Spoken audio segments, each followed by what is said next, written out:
right, what's going on, you guys? Nick here with Nick Strength and Power. I've got a couple of interesting stories for you guys today, so let's get straight into it here with the first story. Phil Heath.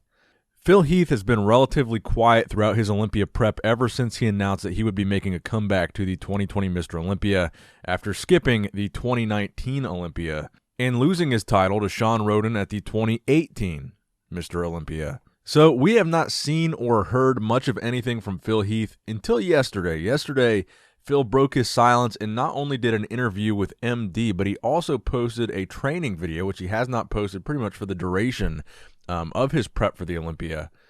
So let's talk about the training video first. And this is kind of a little bit of a stretch because really you can't see much. He's wearing a hoodie. You can kind of see what his arms looks like. He's doing some bicep curls. You kind of can see the shape of his muscle, but you really can't tell much. Some people who were DMing this to me were saying you can see vascularity in his triceps faintly through his hoodie, and they were saying that's a good sign. Towards the very end of the video, if you freeze the frame, you can see a picture of him in a tank top. I don't know if that's recent or not, but he does say in the caption of this post that this is a relatively recent training video. He says it is the second to last arm training day before the Olympia. And of course, we already know that Phil Heath has some insane arms, so him posting an arm training video is really about what I would expect. And I think, honestly, this is probably the only thing that we're going to see from Phil before the Olympia here in less than 2 weeks, like a week and a half now. I don't think we're going to see anything else from him. He's done a really good job of staying quiet, staying hidden, and not posting anything during his entire Olympia prep while his competitors, they were posting quite a bit. So like he says in his MD interview, I guess it does take a little bit of discipline to not post when you see what everybody else is posting frequently. So I have a feeling this arm training video is going to be like the only glimpse we get to see of Phil before the Olympia. And he makes a good point that he wants to give the fans a show because the fans will be buying a pay-per-view. He wants them to see something that they have not seen yet. And that was kind of his argument against posting physique updates. Is why would someone pay to see you flex on stage when you've been flexing on stage every single day for free on social media? But my counter to that is I think the fans just like the access. They like having something to talk about. They like having something to speculate about, because bodybuilding without speculation and conversation, it's just a bunch of dudes flexing on stage. You need some hype. You need something to discuss. You need some speculation. You need a storyline to make it more interesting. And that's why people enjoy the physique updates. It gives them something to talk about with bodybuilding, whereas if you don't really have much to talk about, it's kind of a boring sport without that. So I also wanted to talk briefly about his interview with MD. He says a lot of cool things in that interview, so if you guys want to watch it, go over to MD and check out the full video. But there was one little clip I wanted to show you guys about halfway through the interview where I thought he made a really important point that he's never made before when he's discussing being criticized, being in the media, and fans' perspective on him. I thought it was actually a completely brand new side of Phil. I think it was a much more mature attitude that he took in this interview, and I wanted to give him credit for this quote that he had right here, because his outlook on it actually really did impress me, and I think it really rings true to how the fans feel. It's a gift and a curse, being in these shoes, because I will say this. The thing that I learned the most during the hiatus that I had was I've earned the privilege of criticism. See, no one gets criticized worse than I do. Out of the top 10 in the world, no one does. And there's a reason for that. I've earned that. So I flipped my whole mindset around during that time off and realized, why would I be criticized for something like this so much?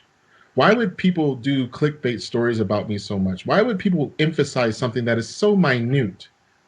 Why would people do? It's because, dude, like you're good, you're great, and it's not. I don't even call them haters anymore. It's just more like they're fans, man, and you're not giving them. They expect more of you. It's like if you were ever, like when I was a kid, if I turned around in class and like said something to a classmate, I was the one getting written up, not the other kid throwing pencils and all this other stuff. And I'd be like, why are you picking on me so much, teacher? Yeah. And one day the teacher would pull you aside and say, it's because I expect more from you. Yeah. That's the fans. They expect more from me. That's why I get criticized the way I do. That's why they'll pick out the most minute detail and make it topic is because they truly they expect more from me. And for a long time, I didn't accept that via social media, and I lashed out, and I made a mistake. But I was being my authentic self at the time. I was dealing with life. Life has no rehearsal.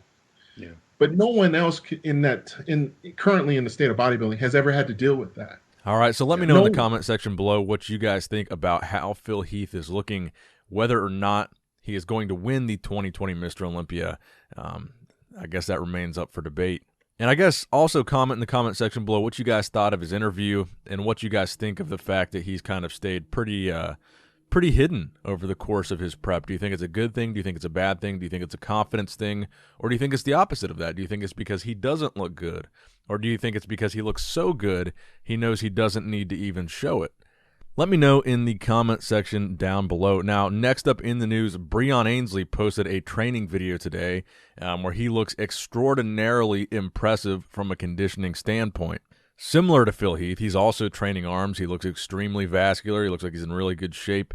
And the question, again, is going to be, how much is his conditioning going to matter if the judges really do prefer Chris's shape to Breon's and they are going in the direction of a Chris Bumstead physique?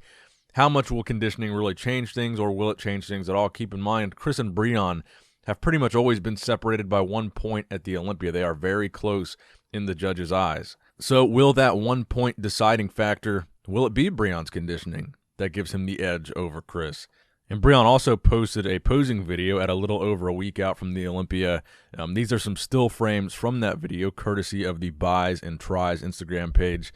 A lot of bicep poses. I got to be honest with you guys. I think Breon, he does a good job with his front double bicep with a vacuum, with his crucifix with a vacuum. But I've noticed that a lot of the updates that he posts, and to be fair, he's posted a lot of different updates as well, side chest, back shots. He posts a lot of front double biceps, and I'm wondering if the reason for that is because everyone says that Chris's weak point is his biceps. I feel like a lot of Breon's updates focus on his biceps, whether it's a front double bicep, whether it's a crucifix pose, or whether it's just this classic pose here. For whatever reason, I feel like the physique updates that Breon has been giving have put a heavy emphasis on his arms. And maybe that's been intentional, maybe it hasn't, but I think it might be a smart move. Now, next up in the news, I wanted to add further fuel to the fire that Chris Bumstead has been posting relatively old physique updates that are a couple weeks old, but he's posting them on the day like they're recent. So I've seen Chris and Ian hint at this before, and I've seen a lot of people message me hinting at this. And this comment was on a recent physique update of Chris's. Someone commented, I'm going to address the elephant in the room. Good conditioning, but not enough to take out Breon. And Chris's response was, who said this was recent? I believe this was on that Christmas tree back shot. So just to add further fuel to the fire, is it possible that Chris is posting these old updates and we don't really know what kind of shape Chris is in, and we only know what kind of shape Breon is in because Breon is posting current physique updates?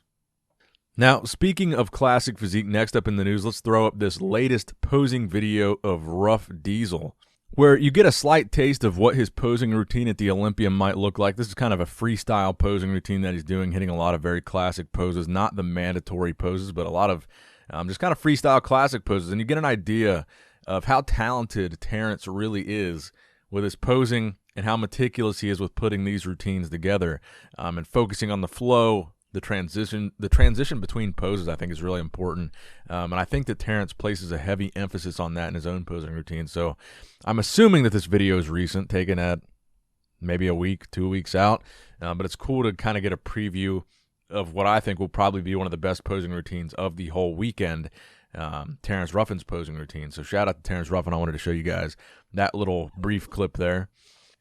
Now, next up in the news, I want to talk about Wesley Vissers. A lot of people have been asking me what I think about Wesley's legs.